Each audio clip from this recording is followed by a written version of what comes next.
Sebelum kita membahas chapter 5 tentang mengidentifikasi kebutuhan customer, seperti biasa kita perlu mengetahui posisi kita ada di mana.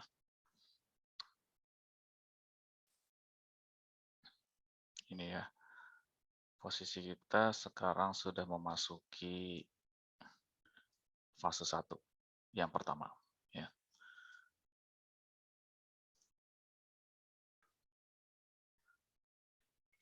Sebelum kita membahas ini ya, kemarin kita kan membahas tentang product planning ya.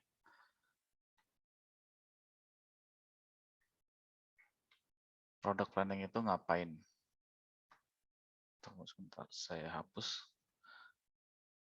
Saya perlu reminder ya, mengingat kembali product planning itu merencanakan produknya kita mau bikin apa, kemudian di turunannya apa. Gitu. Maksudnya kita bikin jangan cuma satu produk, tapi harus bikin turunannya, cabang-cabangnya, dan untuk market, gitu ya, market apa, dan seterusnya. Kemudian setelah merencanakan, kita aksi itu apa ya? Melaksanakan gitu ya. Nah, tapi melaksanakannya bukan melaksanakan mewujudkan si produk ini ya, bukan mewujudkan ini, tapi kita perlu memperdalam apa yang diinginkan dari produk yang akan kita produksi, yang akan kita buat. Ya, kita menanyakan kepada customer tentang produk yang akan kita buat. Nah, jangan sampai ketukar atau jangan sampai berpikiran bahwa justru kita nanya ke customer, kamu butuh produk apa gitu. Bukan begitu. Jadi kita datang ke customer itu sudah membawa bekal berupa produk, bukan tangan kosong ya. Kita ke customer, terus nanya ke customer, di dalam kehidupan Anda ke depan ini, Anda butuh produk apa? Bukannya begitu ya. Jangan sampai kita berpikiran seperti itu. Nah, kita sudah punya bekal produk itu asalnya dari mana? Ya dari sini. Disinilah kita akan lebih terasa ceritanya ya. Ketika kita membaca cerita di chapter 5 ini. Cerita apa itu? Yaitu cerita tentang CEO yang katanya, saya scroll dulu, yang katanya dia pindah perusahaan ya. Coba sebentar. Ini ya, chapter 5. Jadi dia ini dari Apple sebenarnya, katanya sih begitu. Dari Apple lebih dari 10 tahun. Terus dia berpartisipasi untuk membuat iPod nih, si Tony Fadell. Kemudian dia pergi dari Apple dan kontemplasi ya, istilahnya kayak bertapa gitu. He contemplate entrepreneurial opportunities tuh ya. Di sini yang tadi saya bilang opportunity identification tuh menjadi terasa banget ketika kita membaca cerita ini yang chapter 3. Karena ini ya kisah nyata. Terus dia melihat ada peluang tentang ini. Termostat tapi di rumah, bukan termostat di mobil, bukan termostat di kendaraan yang lain. Yang pasti termostat home heating dia terutama ya. Heating and cooling. Heating and cooling system terutama ya. Termostat itu kan ada juga di microwave, ada di kulkas ya. Kulkas itu kan cooling gitu kan, kalau heating itu kompor gitu. Nah, tapi dia ini melihat ada opportunity mungkin di kehidupan sehari-harinya dia, ya berkat bertapa ini. Dia melihat peluang kira-kira nih kayaknya termostat untuk heating and cooling system bisa diperbaiki lagi gitu ya. Mungkin yang paling mungkin adalah ada keluhan mungkin, tapi juga ada kebutuhan yang tidak nampak, latent need gitu. Nah, di exhibit 51 barangnya kayak apa sih termostat ini gitu. Yaitu ada di exhibit 51. Ya, namanya Nest Learning Thermostat. Jadi termostat ini dia bisa belajar gitu. Jadi kita cukup ajarin, mungkin ajarin sehari 2 hari, nanti dia atau ajarin sampai seminggu, nanti dia akan mengulangi apa yang akan kita ajarkan selama seminggu itu, karena kan mungkin 99% kehidupan kita adalah rutin. Ya nggak? Ya, kalau kedinginan matiin AC, kedinginannya jam berapa, nanti si termostatnya akan learning. Oh, jam segitu. Terus kepanasan lagi. Ini pengalaman pribadi gitu ya. Saya juga menggunakan cooling system atau air conditioner. Kadang kedinginan, kadang kepanasan, gitu ya. Terus nyalain lagi. Terus bangun pagi ya pastinya dimatiin gitu ya. Tapi lebih singkatnya ada ceritanya. Kita lihat sejenak. Mungkin saya agak mundur dulu ya.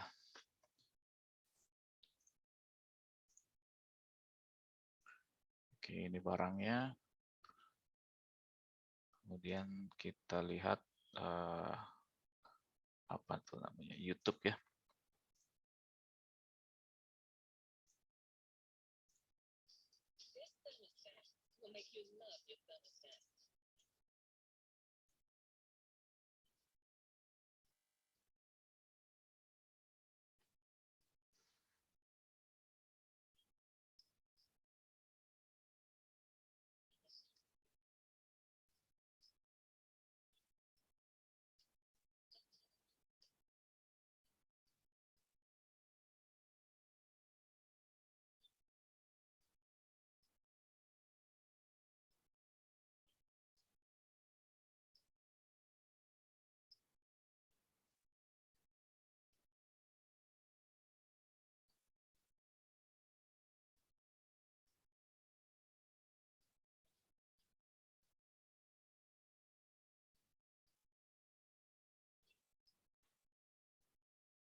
Ya, gitu ya. Video singkat, saya cari yang paling singkat aja 1 menit. Karena video-video yang lain yang sampai bermenit-menit itu nggak perlu ya, nggak ada yang detail banget. Intinya adalah si termostat ini dia bisa learning ya. Intinya sih sebenarnya itu. Singkat cerita juga, perusahaan si pembuat termostat ini dibeli oleh Google ya. Seharga 3,2 miliar, akhirnya itu menjadi produknya Google. Jadi ada logo-logo Google gitulah intinya ya. Nah, di chapter ini, di bab ini mempresentasikan metode secara komprehensif untuk mengidentifikasi a set of customer need. Ya, set of customer need itu ya Anda terjemahkan sendiri, Anda paham lah ya, sejumlah apa namanya ini, kebutuhan.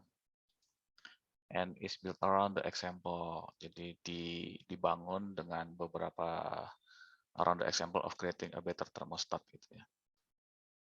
Jadi di chapter ini menggunakan termostat sebagai studi kasusnya. Ya.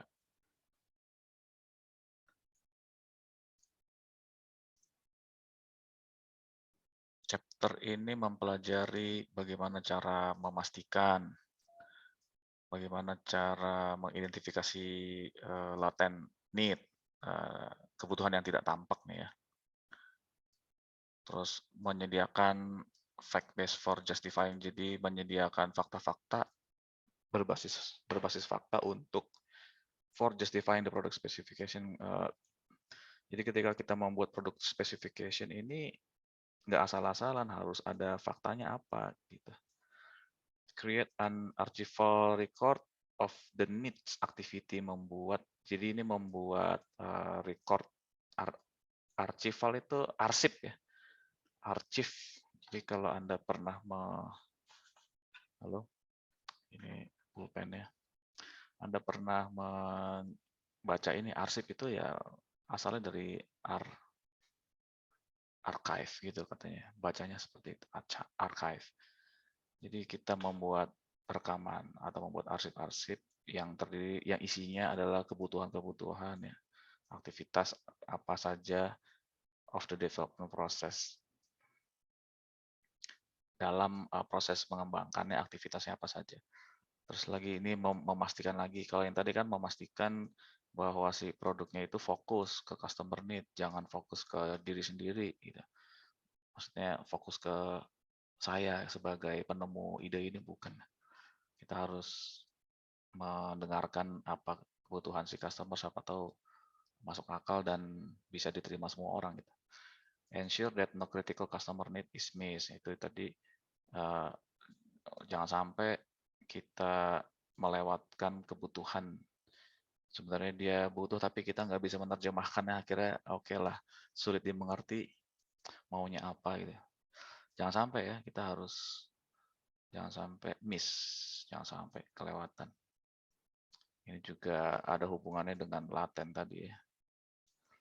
Kemudian develop a common understanding of customer need among members of the development team. Jadi si ada tim, development team itu di common understanding itu kesepakatan pemahaman bersama. Harus ada kesepakatan atau pemahaman bersama, jangan sampai pemahamannya beda-beda, yang si customer, ini kita ngomongin termostat ya, bisa jadi si customer termostat maunya nggak pakai listrik atau maunya pakai baterai gitu misalkan, atau pemahaman customer tidak peduli dengan learning misalkan, tidak peduli dengan learning termostat yang bisa belajar, saya tidak peduli itu loh. Ini kan kita si Tony Fadel tadi dia kepengen bikin apa nih, learning termostat. Dia tuh kepengen bikin learning termostat, terus kalau ketemu customer yang nggak peduli sama learning, ya buat apa gitu, mendingan ganti customernya gitu. Makanya harus membangun develop a common understanding, pemahaman yang umum atau pemahaman bersama bahwa termostat itu nanti akan bisa mempelajari.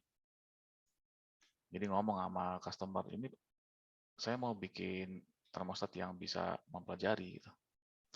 Kira-kira apa yang Anda butuhkan, terus kira-kira apa yang Anda butuhkan dari termostat yang bisa mempelajari. Terus customer-nya bilang, saya tidak butuh learning gitu ya. Berarti apa artinya? Common understanding-nya ya tidak terbangun gitu.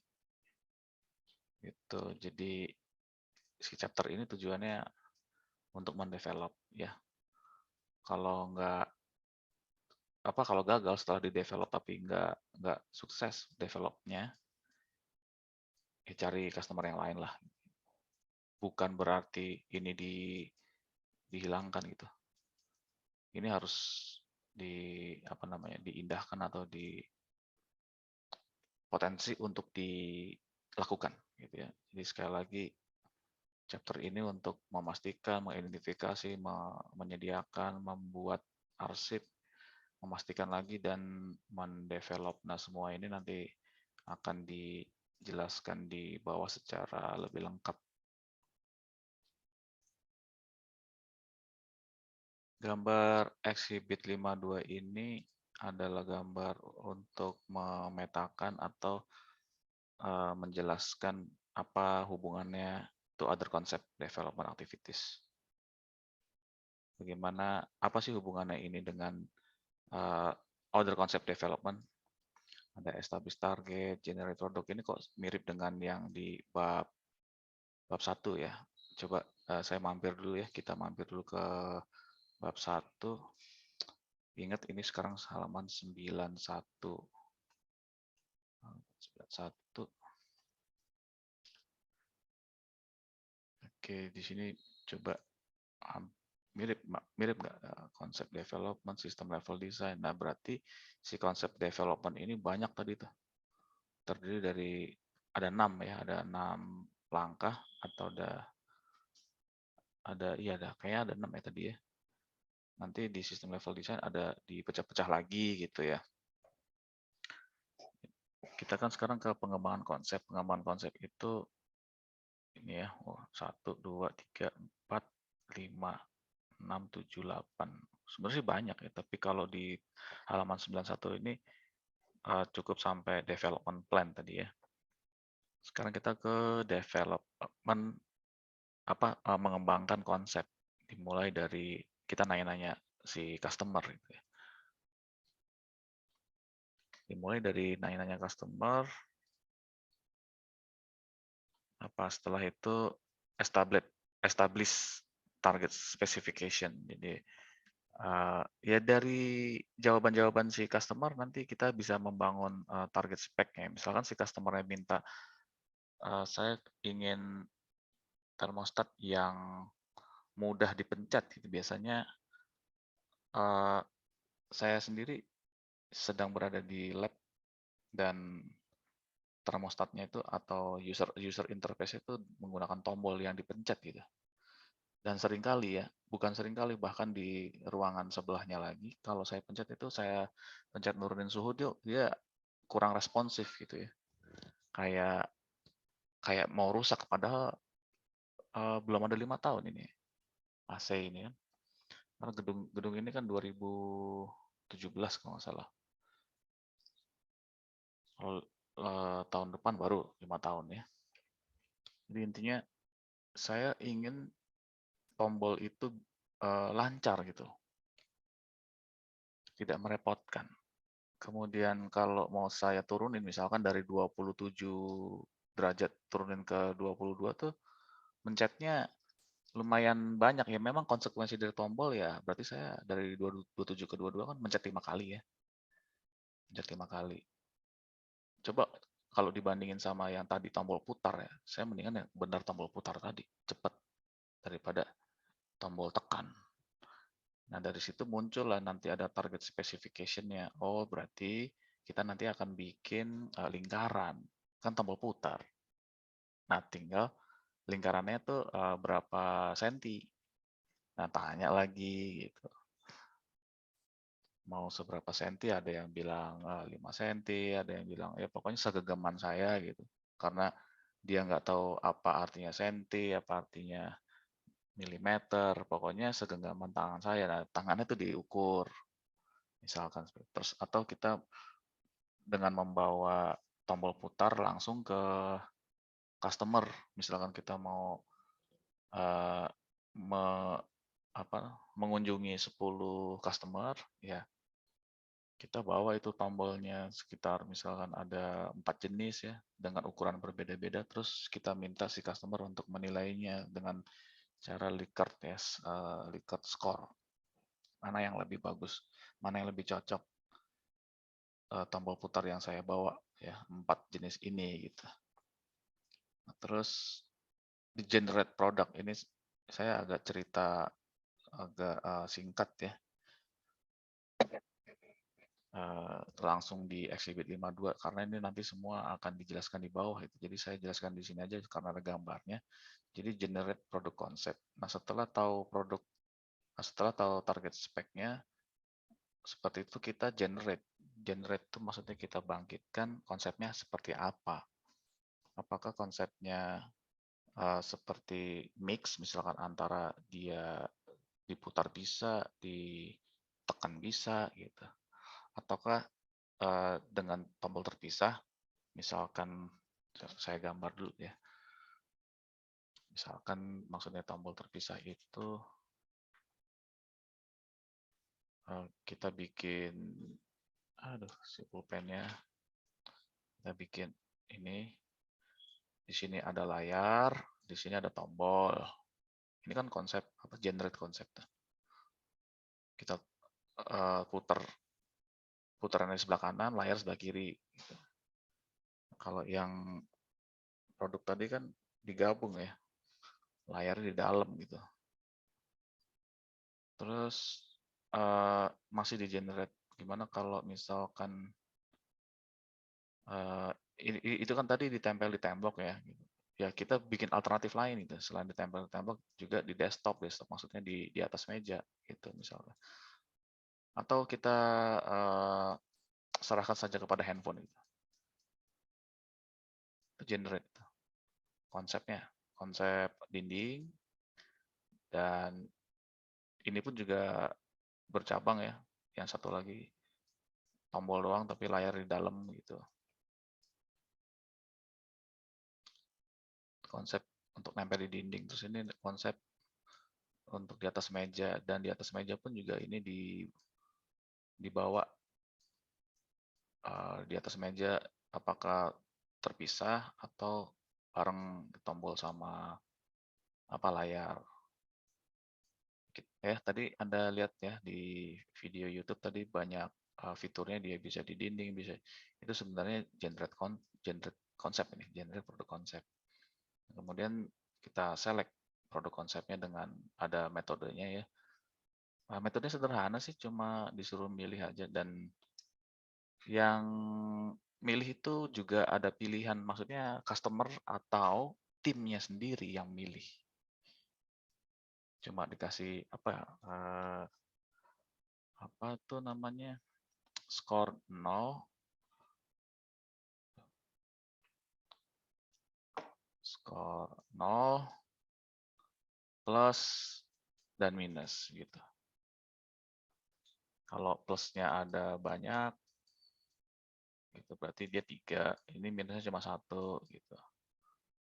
0, 0-nya ada 2. Nanti ada di bawah cara ngitungnya ya. Kemudian di tes apa nih, tes produk konsep.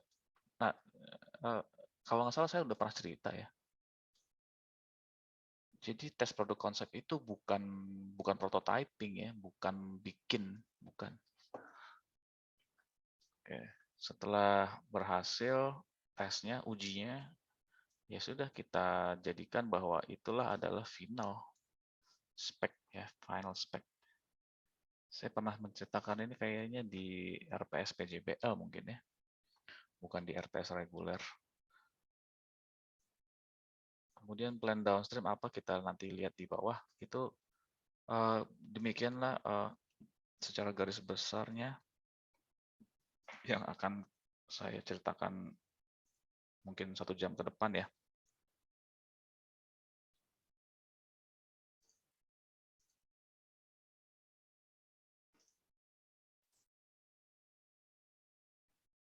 Sedikit banyak ini sudah saya ceritakan tadi ya, tentang ketergantungan, mana yang duluan, mana yang belakangan. Jadi ada aktivitas yang menunggu aktivitas lain selesai dulu gitu ya. Contohnya di sini ya, specification tergantung dari konsep yang kita pilih gitu. Maksudnya final ya, final specification. Kalau konsepnya udah kita pilih, ya itulah yang menjadi final nih. Harusnya ini udah tulisan final kalau kita mengacu ke halaman sebelumnya. Di sini kita lihat ada ini, final specification. Jadi tadi kalimat tadi maksudnya specification do depends, tergantung dari konsep yang kita pilih gitu. Karena uji produk konsepnya berhasil, ya kita pilih itu, dan itulah yang akan menjadi final specification begitu katanya.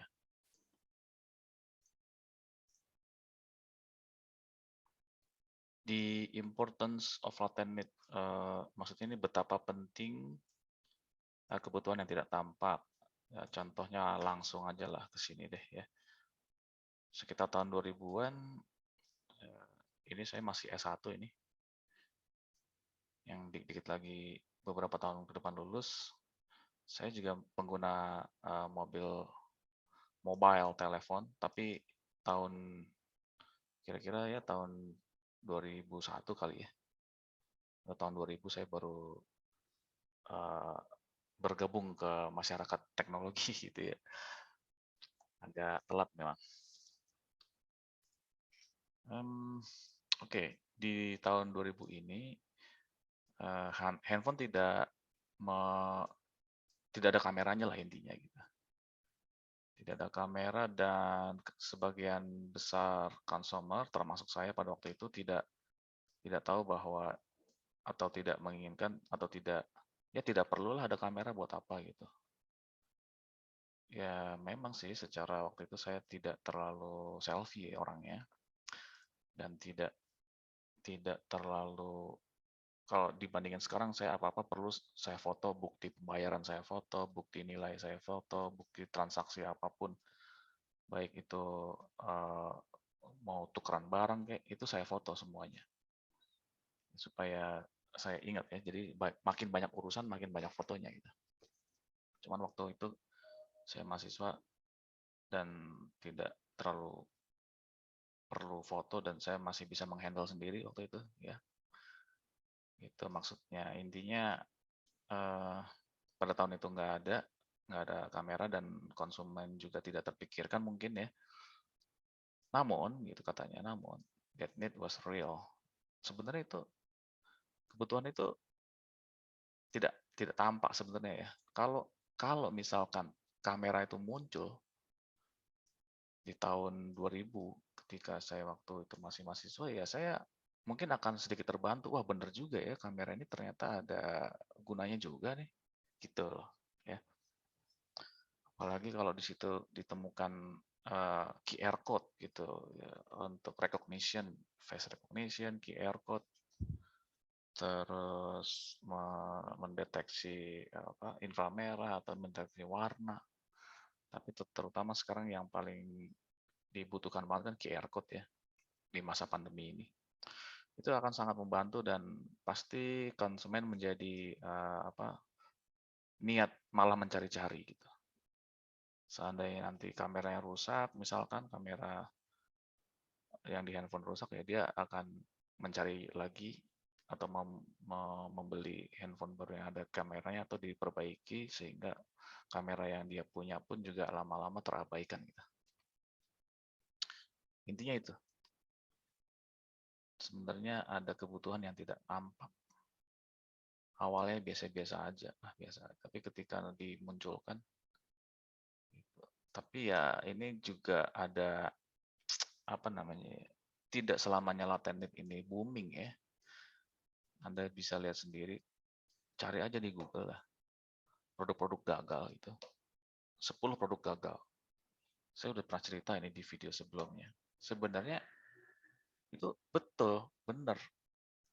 Maksudnya contohnya yang saya kasih contoh di video sebelumnya tentang monitor. Monitor itu begini ya, memanjang begini. Monitor komputer.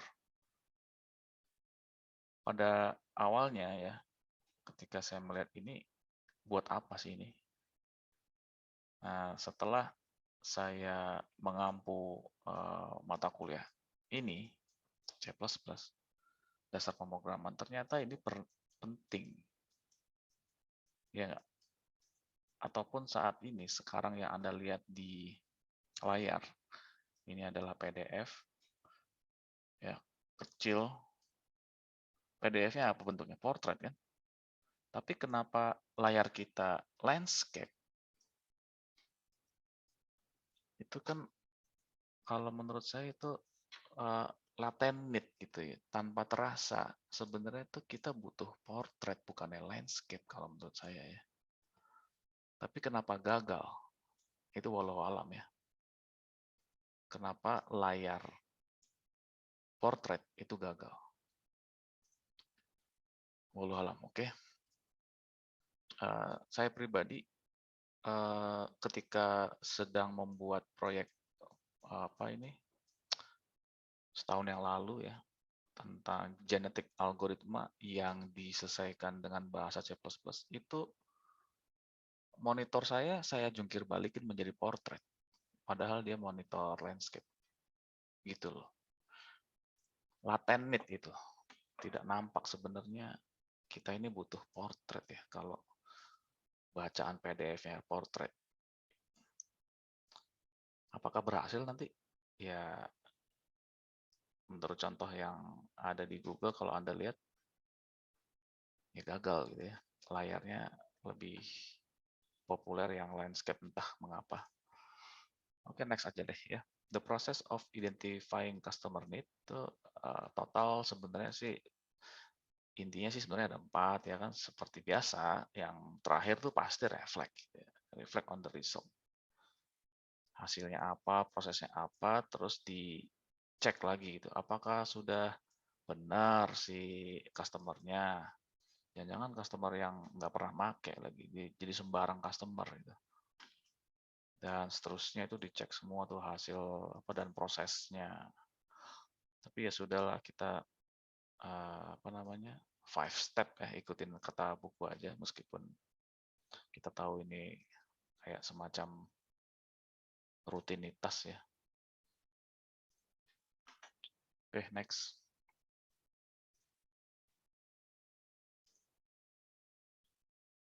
Oh iya, saya lupa. Ini isinya apa aja sih? Sorry, saya balik lagi deh. Jadi pertama mengumpulkan data mentah gitu dari customer, tapi customer jangan sembarangan gitu ya. Terus menginterpretasikan itu, menerjemahkan atau menafsirkan dari data mentah itu. Menafsirkan data mentahnya apa aja. Terus maksudnya menafsirkan tuh karena ada beberapa customer need yang sulit dimengerti maksudnya apa gitu. Nanti deh ya kita lihat contohnya. Kemudian mengorganize itu mengelompok-kelompokkan, membeda-bedakan. Ya pertama membeda-bedakan dulu, nanti baru dikelompokin gitu. The need into a hierarchy of primary, secondary, jika perlu ada tertiary need. Sebenarnya tuh orang butuh itu ternyata dalam suatu kalimat yang panjang dia tuh terdapat kebutuhan primary dan secondary, dan inilah yang harus kita bedakan mana yang primary, mana yang secondary. Ya, ada nanti contohnya. Establish the relative importance. Maksudnya ini relative important itu kalau yang versi terbaru atau apa ya yang biasa kita pakai itu sebenarnya kan namanya AHP ya. Ini sebenarnya ini AHP ilmu agak-agak lumayan tua nih. Ini ilmu tahun 90-an apa tahun 90 berarti kan 20 tahun yang lalu kan. Itu terus muncul ANP ini lumayan nih tahun kayaknya ANP itu sekitar tahun 2000-an ya. Tuh. Tapi intinya ANP dan AHP ini untuk ini relative importance of the need. Jadi dibanding-bandingkan nanti kebutuhan satu dengan yang lainnya, mana yang lebih penting. Satu, misalkan ada 4 kebutuhan ya. Jadi 1 sama 2 bandingin 1 sama 3, 1 sama 4. Terus 2 sama 3, 2 sama 4, 3 sama 4. Itu namanya relatif kan. Satu lebih penting daripada 3, tapi kalau 1 sama 4 belum tentu. Jangan-jangan lebih penting 4. Gitu. Kalau di buku ini tidak ada AHP, yaitu yang agak, dan ANP itu nggak ada. Jadi di buku ini cuma yang penting relative importance, dan terserah mau gimana caranya. Nah, kita sebagai seorang industrial engineering ya yang pernah mempelajari AHP, ya kita pakai HP gitu. Dan di RPSPJBL sudah saya perintahkan untuk menggunakan AHP aja lah, nggak usah ANP. ANP kan terlalu ribet. Ada syarat menggunakan ANP, dan syarat itu Kayak emangnya penting harus apa namanya nih, membandingkan antara primary sama secondary atau sebaliknya gitu. Ya, hierarki itu. Hierarki tadi AHP ya. AHP itu analytical, hierarki, proses. Sebenarnya ini udah ada apa petunjuk atau clue yang mengarahkan ke sini, metode ini, tapi penulisnya mungkin lupa atau belum baca AHP, mungkin ya. Gitulah, next ya.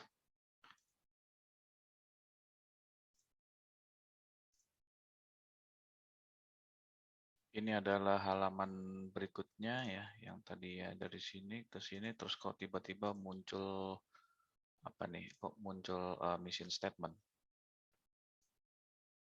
Masih ingat nggak tadi di halaman sebelumnya ya?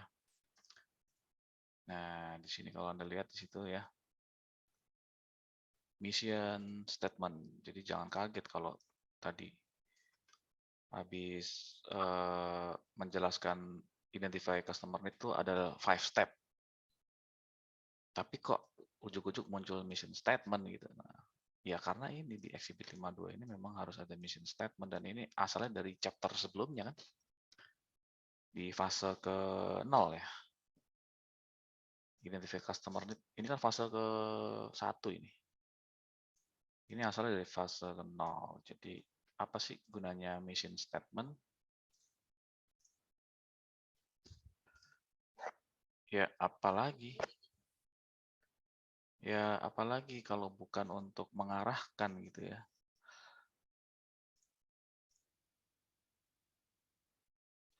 Contohnya ini kan, the mission statement specify which direction, jadi mengarahkan kemana kita akan pergi ya, gitu. But generally does not specify the precise destination, tapi ya tidak akurat, tidak apa ya, ya precise lah. Kita mau kemana? Kita mau ke utara, pokoknya ke utara gitu. Terserah mau ke Blok M kayak mau ke Glodok gitu. Pokoknya kita ke utara gitu. Tidak perlu precise. Daripada kalau nggak ada direksi, kita mau kemana terserah. Ya mencar-mencar gitu ya.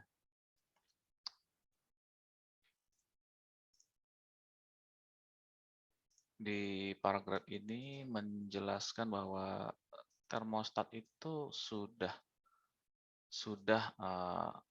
secara relatif ya, sudah baik, berkembang relatif baik gitu. Berkembang relatif baik, sudah berkembang relatif baik. Tapi produk itu intinya deh ya, meskipun sudah baik, tetap aja ada kemungkinan gitu. Ada kemungkinan gini ya, one could reasonably ask whether a structural method is effective for completing new category. Ada kemungkinan ini. Kan one could gitu. Bisa jadi gitu ada new category, ada produk itu which customer have no experience.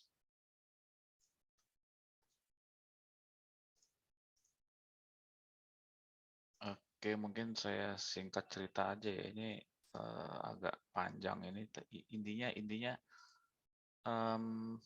di fase ini ya. Di fase ini bisa melahirkan atau bisa yaitu tadi melahirkan produk baru, kategori baru, ya berdasarkan apa? Berdasarkan identifikasi customer. Jadi perusahaan itu harus rajin. Harus rajin apa? Identification. Kalau nggak rajin, nanti produknya gitu-gitu aja, sehingga customer lama-lama ya stagnan gitu ya. Si termostat ini kan sudah berkembang dengan relatif baik gitu loh. Ya, paham nggak maksudnya? sebelum si Tony Fadell menemukan atau inovasi tombol putar, itu sebenarnya sudah berkembang baik gitu, tapi relatif ya.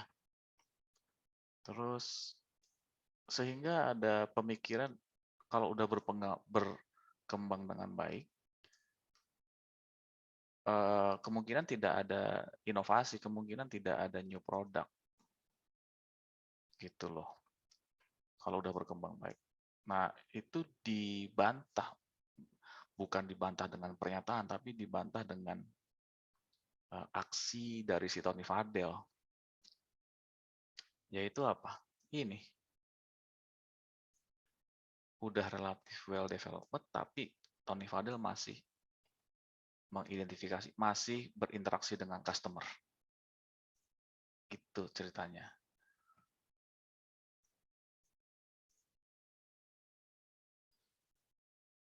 Jadi misalkan tombol putar itu sudah populer ya di perkantoran atau di rumah Anda sekalian, di rumah kita, bisa jadi nih ada produk baru lagi.